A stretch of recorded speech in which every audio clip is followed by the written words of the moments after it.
عبد القادر جیلانی کی روح یہاں ہے یا نہیں، حضور کی روح انور یہاں ہے یا نہیں، یہ تو علمی مسئلہ ہو گیا نا. یہ فرشتے یہاں ہیں کہ نہیں، کوئی اختلاف ہے؟ میں پکار سکتا ہوں کہ بھائی ذرا میرا کام کر دینا، یہ کروں گا تو شرک موجود ہے. کرامن کاتبین ہے کہ نہیں؟ موجود ہونا نہ ہونا یہ مسئلہ علمی. جو اصل میں شرک سے متعلق مسئلہ ہے وہ یہ ہے کہ پکارنے کی اجازت نہیں. دیکھیے حضور کی ایک حدیث ہے اور یہ ایک ہمارے لیے خوشخبری ہے. آج 8واں دن ہے آپ اپنی نیند کی قربانی دے رہے ہیں، آ رہے ہیں، سن رہے ہیں. یہ حدیث بھی سن لیجئے، بشارت والی حدیث ہے. مجتمع قوم فی بیت من بیوت اللہ، نہیں جمع ہوتے کچھ لوگ اللہ کے گھروں میں سے کسی گھر میں. اس کا مصداق اول تو مسجد، لیکن تقریباً تمام محدثین نے مانا ہے کہ صرف مسجد تک محدود نہیں ہے، سب گھر اللہ کے. یہ جگہ کس کی؟ تو عام ہے یہ چیز، لیکن مسجد کیا ہوگا کہ مصداق اول ہوا ہے. مجتمع قوم فی بیت من بیوت اللہ یتلون کتاب اللہ ویتدارسونہ بینہم. کام کیا کر رہے ہو کہ اللہ کی کتاب پڑھ رہے ہو، وہ سمجھ رہے ہو، سمجھا رہے ہو. تو کیا ہوتا ہے؟ الا نزلت علیہم السکینہ، ان پر اللہ کی طرف سے سکینت کا نزول ہوتا ہے. وغشیتہم الرحمہ، رحمت خداوندی انہیں ڈھانپ لیتی. وحفتہم الملائکہ، فرشتے ان کے گرد گھیرا ڈال لیتے. وذکرہم اللہ فی من عندہ، اور اللہ ذکر کرتا ہے ان کا ملائکہ مقربین کی محفل میں.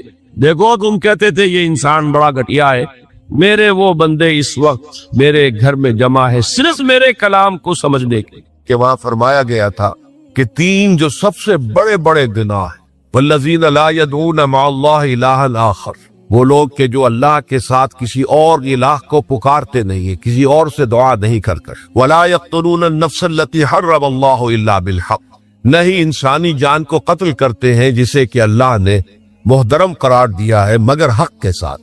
یعنی کوئی قانون کی دفعہ ان کے اوپر لاگو ہو جائے تو بات دوسری ہے. قتل عمد کے قصاص میں قتل ہوگا، یا یہ کہ زنا اگر شادی شدہ مرد یا عورت کرتے ہیں تو ان کی سزا جو ہے وہ رجم ہے، جو قتل کی ایک بہت ہی شدید شکل ہے. یا مرتد کی سزا قتل ہے. اور یا پھر یہ ہے کہ کافر کو قتل کیا جا سکتا ہے جو حربی ہوئی، جس کے ساتھ جو جنگ ہے وہ ڈکلیئر. ان 4 صورتوں کے علاوہ کسی انسان کو کسی حالت میں کسی جذبے کے تحت قتل کرنا جائز نہیں ہے، حرام مطلق. یہ ہمارے ہاں جو وہ عزت کے نام پر آنر کلنگز جو ہو رہی ہوتی ہیں، یہ سب کے سب جو ہے جرم ہے اسلام کے نگاہ میں.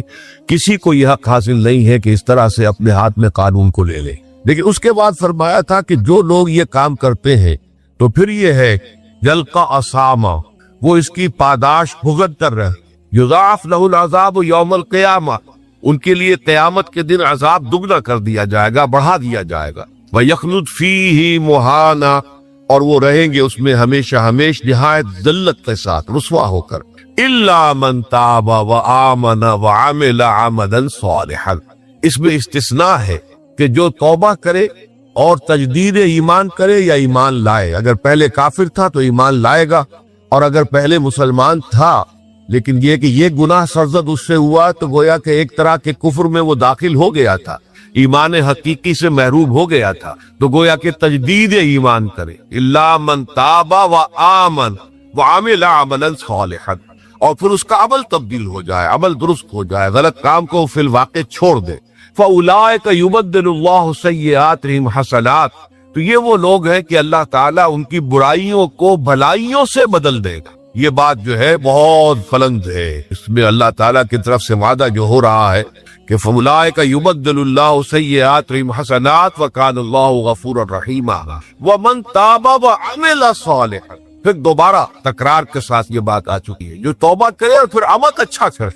فَإِنَّهُ يَتُوبُ إِلَى اللَّهِ مَتَابًا، تو وہ ہے جو حقیقت میں توبہ کرتا ہے اللہ کی جناب میں جیسے کہ توبہ کرنی چاہیے، عمل میں کوئی تبدیلی نہ ہو.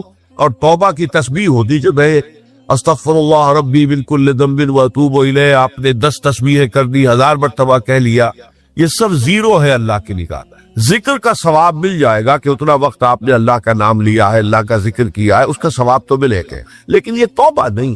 اس سے کسی گناہ کی معافی کا کوئی سوال نہیں ہوتا، اس سے برائیوں کے بھلائیوں میں بدلنے کا کوئی امکان نہیں، اس سے اس کی سزا سے بچنے کی کوئی سبیل نہیں. اب سورۃ تحریم میں خاص طور پر ایک خاص جو پس منظر ہے اس کے اعتبار سے یہ آیت آ رہی ہے یا ایھا الذین آمنوا توبوا الی اللہ توبۃ نصوحا، اے وہ لوگوں جو ایمان لائے ہیں، اے ایمان کے مدعیوں، دعوے داروں، توبہ کرو اللہ کی جناب میں، لیکن وہ توبہ خالص ہوگی، توبۃ نصوحا۔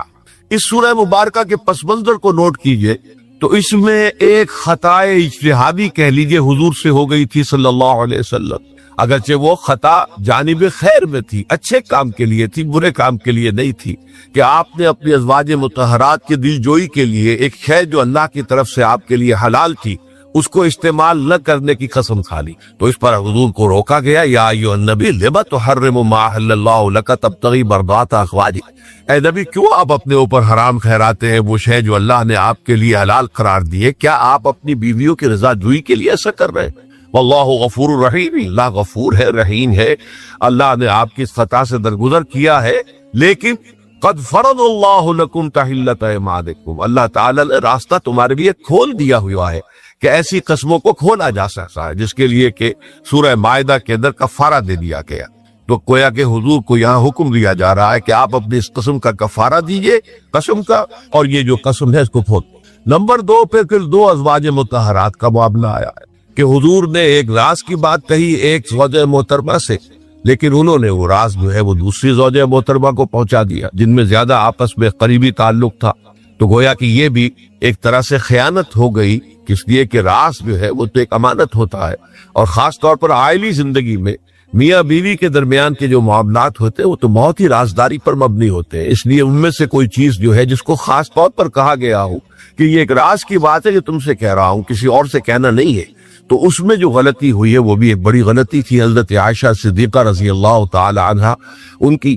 تو ان دونوں کے پس منظر میں پھر تیسری بات آئی کہ اہل ایمان اگر تم غافل ہو اپنے اہل و عیال کی طرف سے اس اعتبار سے کہ ان کا کردار کیسا بن رہا ہے، وہ اللہ کے بندے ہیں یا کوئی غلطیاں کر رہے ہیں، خطا کر رہے ہیں، تو دیکھو یہ تو ان کے ساتھ جو ہے وہ محبت نہیں کر رہے، عداوت کر رہے، اس لیے کہ تمہاری اس نرمی، تمہاری اس شفقت اور ان محبت کے اندر اس درجے بڑھ جانا کہ اس میں اللہ تعالیٰ کے جو حرام کردہ امور ہیں ان میں بھی تم ملوث ہو جاؤ، تو یہ گویا کہ در حقیقت تم اپنے آپ سے بھی دشمنی کر رہے ہو اور ان سے بھی دشمنی کر رہے ہو، اپنے آپ سے دشمنی کر رہے ہو کہ تمہاری عاقبت خراب ہوگی، ان سے دشمنی کر رہے ہو کہ ان کی اگر تربیت غلط ہو جائے گی تو گویا کہ وہ جہنم کا نوالا بنے گی۔ اب اس تین چیزوں کے پس منظر میں فرمایا جا رہا ہے یا ایھا الذین آمنوا توبوا الی اللہ توبۃ نصوحا، اے ایمان والو، اے ایمان کے دعوے دارو، اللہ کے جناب میں توبہ کرو، لیکن توبہ خالص نصوح۔ پہلی بات تو یہ جانیے، میں نے بھی یہ یقیناً پہلے بھی عرض کیا ہوگا لیکن دہرانے میں کوئی حرج نہیں ہے، عربی زبان میں یہ دو الفاظ بہت قریب ہیں، آبا یعوب اوبن اور تابا یتوب توبن یا توبتن۔ آبا یعوب اوبن بھی ہوتا ہے واپس لوٹنا، لیکن یہ ہے کسی یعنی مادی چیز کی طرف سے واپس لوٹنا، ایک ہے تابا یتوب توبن یا توبتن، وہ کسی فعل سے، معنوی چیز سے پلٹ آنا، لوٹ آنا۔ چنانچہ ایک بڑی پیاری جو دعا حضور صلی اللہ علیہ وسلم مانگا کرتے تھے، آپ کی مصنون دعاؤں میں سے جب آپ سفر پر گئے واپس گھر آئے تو گھر میں داخل ہوتے ہوئے آئبونا تائبونا لربنا حامدون، ہم پلٹ کر آ گئے ہیں سفر سے، وطن سے میں پہنچ گئے ہیں، گھر میں داخل ہو رہے ہیں اور ہم اس حال میں بھی اپنے رب کی جناب میں توبہ بھی کر رہے ہیں، رجوع کر رہے ہیں اللہ کی جناب میں اور اپنے رب کی حمد کرتے ہوئے داخل ہے۔ آئبونا تائبونا لربنا حامدون۔ اسی طرح آپ بازار جائیں، اس کے بعد اپنے گھر میں داخل ہو تو یہ دعا پڑھے، تو یہ گویا یہ بہت ہی ایک یوں سمجھیے مبارک، بہت سی اس کے اندر برکات ہوں گی۔ تو اس میں بھی لفظ آبا یعوب اوبل، تابا یتوب توبت، یہ دونوں کے بہت قریب آ گئے، آئبونا تائبونا لربنا حامدون، توبو الی اللہ۔ اب قلعہ کو نوٹ کیجئے، یہ توبہ کا لفظ بھی بہت سے ایسے الفاظ میں سے عربی زبان کے، جیسا کہ اس سے پہلے ہم دیکھ چکے ہیں کہ ایک لفظ ہے رغبہ، رغبہ رغبت، رغبت جسے اردو میں ہم بولتے ہیں، رغبہ الہ ہوگا تو کسی شے کی طرف رجحان ہونا، اس کی طلب پیدا ہو جانا، اس کی خواہش پیدا ہو جانا، اور رغبہ عن ہوگا تو کسی چیز سے متنفر ہو جانا، دور ہٹ جانا، دور چلے جانا۔ ورب ایک ہی ہے، پریپوزیشن کی چینج سے بالکل برعکس نتیجہ نکل آیا۔ ومن رغب عن سنتی فلیس منی، جسے میری سنت پسند نہیں ہے، جو اس سے ہٹتا ہے، پیچھے ہٹتا ہے، اس کو ترک کرتا ہے، اس کا مجھ سے کوئی تعلق۔ اسی طرح مالا یمیل و میلن، مالا الہ کسی شے کی طرف مائل ہو، مالا عن اس شے سے ہٹ جانا، پیچھے ہٹ جانا، نفرت ہو جانا، اسی میں وہ لفظ کا سا فقط سقط قلوبکما، تمہارے دل جو ہے وہ تو مائل ہو ہی گئے. سغا بھی الہ ہوگا اس کے معنی کسی شے کی طرف مائل ہو جانا، ان ہوگا تو کسی شے سے متنفر ہو جانا. تو وہاں میں عرض کر چکا تھا لقد سقط قلوبکما، تو اے نبی کی دونوں بیویوں تمہارے دل تو یقیناً اللہ کی طرف مائل ہو چکے ہیں، توبہ کی طرف مائل ہو چکے ہیں، لیکن زبان سے یہ کہتے ہوئے کہ حضور معاف کر دیجئے غلطی ہو گئی ہے، اس میں ذرا حجاب کھا رہا ہے. ظاہر بات ہے شوہر اور بیوی کے درمیان جس طرح کا تعلق ہوتا ہے تو اس میں یہ کہ بسا اوقات اپنی غلطی کو واضح الفاظ میں تسلیم کرنے میں کچھ ہچکچاہٹ سی ہوتی. تو وہ ایک کیفیت تھی کہ تمہارا دل تو مائل ہو چکا ہے، لیکن یہ کہ تم ذرا زبان سے بھی کہو، اقرار. اسی طریقے سے یہ لفظ توبہ ہے. توبہ الہ ہے کسی کی جناب میں توبہ کرنا. جب اللہ تعالیٰ کی طرف توبہ کا لفظ آئے گا تو توبو الی اللہ توبۃ نصوحا، اللہ کی جناب میں توبہ کرو. اور جب اللہ تعالیٰ توبہ کرتا ہے یہ لفظ جو ہے دو طرف استعمال ہوتا ہے. تواب بندہ بھی ہے، تواب اللہ بھی ہے. اللہ تواب ہے، بہت توبہ کا قبول کرنے والا. بندہ تواب ہے، بہت زیادہ توبہ کرنے والا. وہ حدیث میں آپ کو سنا چکا ہوں، کل بنی آدم خطاؤون وخیر الخطائین التوابون. تمام بنی آدم نہایت خطا کار ہے، گناہ گار ہے، غلطیاں ہوتی ہے، خطائیں ہوتی ہے، لیکن ان خطا کاروں میں بہتر لوگ وہ ہیں جو بہت توبہ کرنے والے، رجوع کر پلٹتے ہیں، ان میں پشیمانی پیدا ہو جاتی ہے اور وہ اللہ تعالیٰ کی جناب میں رجوع کرتے ہیں تو وہ تواب ہے، بہت زیادہ توبہ کرنے والا. لیکن اللہ کی جناب میں توبہ جب بندہ کرتا ہے تو وہ الہ آئے گا، تابہ الہ، اس نے توبہ کی اللہ کی جناب میں. اللہ توبہ کرتا ہے یعنی اللہ تعالیٰ جو ہے اپنی نظر شفقت اور نظر رحمت جو پھیر ہی تھی اس نے کہ ایک بندے نے گناہ کیا ہے، میرے حکم کی جو ہے خلاف ورزی کی ہے، معصیت کا ارتکاب کیا ہے، تو اللہ تعالیٰ اپنی رحمت اور شفقت کی نگاہ اس سے ہٹا دے. لیکن جب بندہ توبہ کرتا ہے تو پھر اللہ تعالیٰ بھی رجوع فرماتا ہے اور اپنی شفقت اور رحمت اور مغفرت کے ساتھ بندے کی جانب متوجہ ہو جاتا. لیکن وہاں تابہ اعلیٰ آئے گا، تم علینا اے پروردگار ہماری توبہ کو قبول فرما. وہ اللہ کے ساتھ آئے. ہم جب توبہ کریں گے تو وہ الہ کے ساتھ آئے. تو یہاں فرمایا توبو الی اللہ، اللہ کی جناب میں توبہ کرو، پلٹو، رجوع کرو، اور توبۃ نصوحا، خالص توبہ. اس کی جو وضاحت تھوڑی سی میں ابھی کر چکا ہوں کہ خالص توبہ سے مراد کیا ہے. یہ نہیں کہ بس توبہ کی ورد ہو رہا ہے اور توبہ جو ہے وہ اس کے کلمات زبان سے ادا کیے جا رہے ہیں. بعض لوگ ہیں وہ جو آیت کریمہ ہے اس کا 1.25 لاکھ قرض ہو رہا ہے، ورد ہو رہا ہے، کتنا ہو رہا ہے، اس کی تسبیح پڑھ رہے. اس سے کچھ نہیں ہوگا جب تک کہ دل کے اندر گناہ سے نفرت پیدا نہ ہو جائے، حقیقی پشیمانی نہ ہو کہ یہ مجھ سے بہت غلط حرکت سرزد ہوتی رہی ہے، پختہ ارادہ نہ ہو کہ آئندہ یہ کام نہیں کروں گا یا کروں گی، اور یہ کہ بالفعل بھی اس کام کو چھوڑ. یہ 3 شرطیں کم سے کم ہے ان چیزوں میں کہ جو حقوق اللہ میں سے، اللہ تعالیٰ کے حقوق، ان میں کوتاہی ہوئی ہے، ان میں غلطی ہوئی ہے، اس میں انسان نے کسی معصیت کا ارتکاب کیا ہے. تو 3 شرط. حقیقی پشیمانی نمبر 1، جس کے لیے میں نے اقبال کا شعر آپ کو سنایا تھا جو بالکل نوجوانی کے دور میں انہوں نے کہا تھا، اور کسی اب میں نام بھول رہا ہوں، کوئی بہت بڑے شاعر تھے، استاذ تھے، اساتذہ اور استاذ الشعراء، انہوں نے کہا تھا کہ میاں صاحبزادے اس عمر میں، اور یہ شعر اس قدر اونچا شعر ہے کہ موتی سمجھ کے شان کریمی نے چن لیے قطرے جو تھے میرے عرق انفعال کے. انفعال کہتے شرمندگی کو، کہ میں جب شرمندہ ہوا کہ میں اللہ کی جناب میں کیا حرکت کر بیٹھا، تو اس سے میری پیشانی پر جو پسینے کے قطرے رونما ہوئے، اللہ تعالیٰ نے ان کو موتی سمجھ کے چن لیا. اللہ تعالیٰ کو بندے کی توبہ سے اتنی خوشی ہوتی. وہ حدیث بھی میں آپ کو سنا چکا ہوں کہ تم اندازہ کرو، ایک شخص ہے کہ جو ایک ریگستان میں لقودق صحرا میں سفر کر رہا تھا، اس کا ایک اونٹ تھا جس پر وہ سفر کر رہا تھا، اسی پر اس کا جو بھی راستے کا کچھ کھانا وانا تھا، خوراک تھی، وہ بھی اس کی پوٹلیاں بھی تھی اور پانی کی چھاگل بھی بنی ہوئی تھی. تھوڑی دیر کے لیے وہ ایک درخت کے سائے میں بیٹھ گیا استراحت کے لیے. مویشی میں آنکھ لگ گئی اس کی. اب جب آنکھ کھلی تو دیکھا کہ اونٹ کھائی. اب اونٹ گویا جی اس کی زندگی کا واحد سہارا. کہاں جائے گا بغیر ریت کے؟ اس دوڑا دائیں بائیں، شمال جنوب مغرب مشرق، سب میں کہیں جہاں تک وہ کر سکتا تھا اسے کہیں اونٹ نظر نہیں آیا. تو پھر وہ اسی درخت کی سائے میں آ کر بیٹھ جاتا ہے موت کے انتظار میں کہ اب تو موت ہی آئے گی. نہ کھانے کو کچھ، نہ پینے کو پانی، نہ سواری کہ میں کہیں یہاں سے نکل سکتا. اچانک دیکھتا ہے کہ وہ اونٹ تو کھڑا ہوا ہے، اور وہ سامان بھی واجب ہو جائے. تو اس میں فرق مسرت کی وجہ سے خوشی اتنی شدید ہوتی ہے اسے کہ وہ کہنا تو یہ چاہتا ہے اللہ میں تیرا بندہ ہوں تو میرا رب، لیکن وہ کہہ یہ بیٹھتا ہے اللہ میں تیرا رب ہوں تو میرا بندہ. یعنی اتنا وہ اپنے اس میں حواس کو بیٹھتا ہے خوشی کی وجہ. اتنی ہی خوشی ہوتی ہے اللہ تعالیٰ کو اپنے کسی گناہ گار بندے کی توبہ سے. اب آپ اندازہ کریے، یہ ہے جو تشبیہ حضور صلی اللہ علیہ وسلم نے توبہ کی عظمت کے لیے بیان کیا. تو اس کے حوالے سے اور میں آپ کو فلسفے کے طور پر بھی بتا چکا ہوں کہ بہت بڑی غلطی جو ہے، جیسے ان دونوں صورتوں کا جو مرکزی مضمون میں نے بتایا تھا کہ خاندانی زندگی میں دو انتہائی کیفیات پیدا ہوتی، یا میاں بیوی کی موافقت نہیں ہو رہی تو آخری حد ہے طلاق، یا یہ ہے کہ اتنی محبت ہو گئی ہے کہ محبت کی وجہ سے شریعت کی حدود کے اندر رد و بدل ہو رہا ہے. تو پہلے کے موضوع کے اوپر سورہ طلاق ہے اور دوسرے موضوع کے اوپر سورہ تحریم ہے.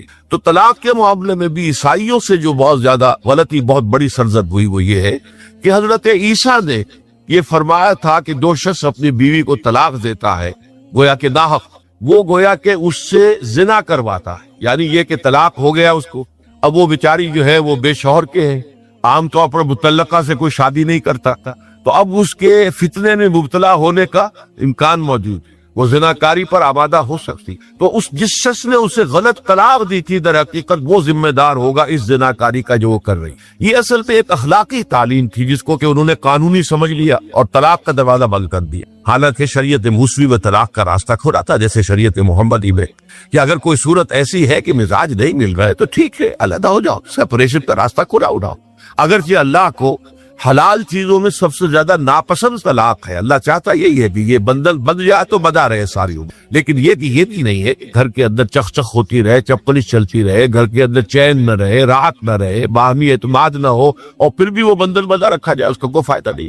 تو قانون وہ تھا، لیکن اخلاقی تعلیم یہ تھی کہ جیسے حضور نے فرمایا ابغض الاحلال عند اللہ الطلاق، لیکن ساتھ ہی میں نے وہ حدیث بھی آپ کو سنا دی کہ جو شخص اپنی بیوی کی جو بھی اس کی روش ہے اس سے سخت نالا ہے، شکایتیں کرتا پھرتا ہے دوسروں سے، طلاق نہیں دیتا، تو اللہ تعالیٰ اس کی دعا سنتا ہی کہ جب میں نے تمہارے لیے راستہ کھلا ہوا تھا وہ تم اختیار نہیں کر رہے. تو یہی معاملہ در حقیقت عیسائیوں نے اس حد تک بڑھایا کہ حضرت آدم اور حوا سے جو خطا ہو گئی تھی، وہ خطا جو ہے وہ تو ہر انسان دنیا میں جو آتا ہے تو خطا کار ہے، وہ اپنے آباء و اجداد، اپنے اماں حوا اور اپنے ابا آدم کی خطا لے کر اپنے ساتھ پیدا ہو رہا ہے، تو گناہ گار ہے. Man is sinful from the very birth. اب اس کا کیا علاج ہو؟ وہ تو اس کا علاج ڈھونڈا کہ اللہ نے اپنا اکلوتا بیٹا زمین پر بھیج کر اور اسے ان لوگوں کی طرف سے کفارہ بنا لیا کہ جو ہمارے اس بیٹے پر ایمان. یہ سارا عقیدہ بناء فاسد علی الفاسد کیوں ہوا کہ توبہ کے بارے میں تصور ان کا غلط ہو گیا. اللہ قرآن مجید نے واضح کیا کہ غلطی تو ہوئی تھی، حضرت آدم و حوا سے شیطان کے بہکانے میں آ گئے تھے، لیکن یہ کہ پھر انہوں نے توبہ کی، اللہ نے تاب علیہ، اللہ نے اس کی توبہ قبول فرما لی. فتلقى آدم من ربہ کلمات فتاب علیہ، تو آدم نے اپنے رب سے کچھ کلمات سیکھ لیے. پشیمانی تو ہو گئی تھی، شرمندگی ہو گئی تھی، لیکن الفاظ نہیں مل رہے تھے. کن الفاظ میں وہ اللہ کی جناب میں توبہ کر، اللہ کی کمال شفقت کے اللہ نے وہ الفاظ بھی انہیں تلقین کر دیے جو سورہ اعراف کے اندر بیان ہوئے ہیں. ربنا ظلمنا انفسنا وان لم تغفر لنا وترحمنا لنكونن من الخاسرین. اللہ نے توبہ قبول فرما لی، فتاب علیہ. اب جو بچہ پیدا ہو رہا ہے نسل آدم کا، وہ کوئی اپنے جد امجد جو ہے حضرت آدم اور حضرت حوا کے گناہ کی پوٹ لے کر نہیں آتا ہے، وہ تو کل مولود یولد علی الفطرہ، فطرت الاسلام پہ پیدا ہوتا ہے. تو توبہ کی در حقیقت جو عظمت اور حقیقت ہے ہمارے دین میں، اس کو نہ سمجھنے سے بھی بہت بڑی غلطیاں لوگوں سے ہو جاتی ہے. تاریخ انسانی میں اتنی بڑی بڑی غلطیاں ہو.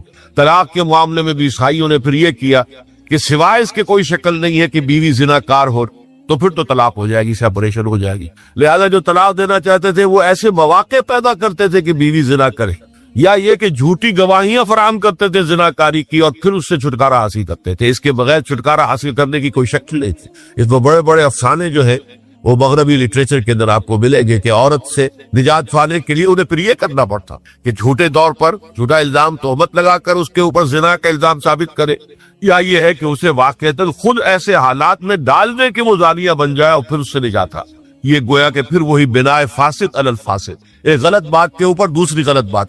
تو توبوا الی اللہ توبۃ نصوحا، توبہ کرو اللہ کی جناب میں جو کہ خالص توبہ. خالص توبہ میں 3 شرائط میں نے بیان کر دی کہ اگر اللہ کے حقوق میں معاملے میں کبھی بیشی ہوئی ہے تو پھر یہ ہے کہ پشیمانی حقیقی، عزم مسمم دوبارہ نہیں کروں گا، نہ کروں گی، اور نمبر 3 یہ کہ ایک مرتبہ اس گناہ کو لازماً چھوڑ دینا۔ اس کے بعد جو ہے اگر یہ حقوق العباد میں سے تو ایک چوتھی اضافی شرط، یا تو اس کی تلافی کرو، اس کا پیسہ مارا تھا تو پیسہ دو، بہن کا حق جو ہے وراثت میں کھایا تھا تو اس کو ادا کرو، یا اس سے معافی حاصل کرو، یا پھر ایک شکل ہو سکتی ہے کہ اگر وہ فوت بھی ہو گیا ہے، اب کوئی شکل نہیں ہے، اس کی طرف سے صدقہ و خیرات کرتے رہو، اللہ یہ میں کر رہا ہوں اس کے حساب میں اس کو جمع کر دے، اور میری جو کوتاہی تھی اس کو معاف فرما دے، اس کو جو ہے وہ ڈیبٹ کریڈٹ ہو جائے گا۔ ورنہ پھر آخرت میں یہ ہوگا کہ آپ کی نیکیاں اس کے حوالے کی جائیں گی، یا آپ کے پاس نیکیوں کا ذخیرہ بھی کافی نہ ہوا تو اس کے گناہ آپ کے پلڑے میں ڈال دیے جائیں گے۔ اور اسی کو حضور نے فرمایا کہ میری امت کا اصل مفلس وہ ہے۔ آپ نے پوچھا اتدرون من المفلس، آپ لوگ جانتے ہیں کہ مفلس کون ہوتا ہے؟ تو صحابہ نے وہی جواب دیا جو ہم میں سے ارشد جواب دے گا، المفلس عندنا من لا درہم لہ ولا دینار، ہمارے نزدیک ہم مفلس اس کو کہتے ہیں جس کے پاس درہم و دینار نہیں ہے، روپیہ پیسہ نہیں۔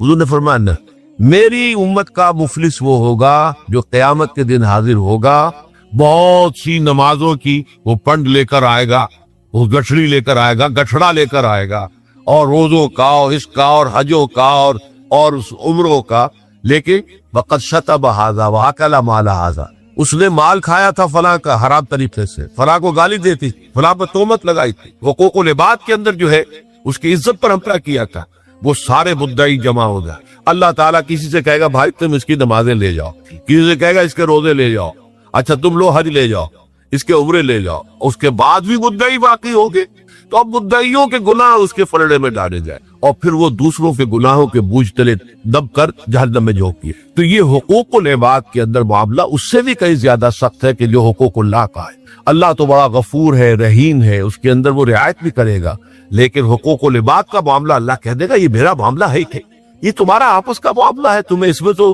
جو بھی ہے لین دین کر کے ہی معاملہ چکانا ہوگا، دے دے کر معاملہ ہوگا، اس کے بغیر نہیں۔ تو توبوا الی اللہ توبۃ نصوحا عسى ربکم ان یکفر عنکم سیئاتکم، ممکن ہے عسى اصل میں امید دلانے کے لیے ہوتا ہے، شاید کہ ایسا ہو جائے۔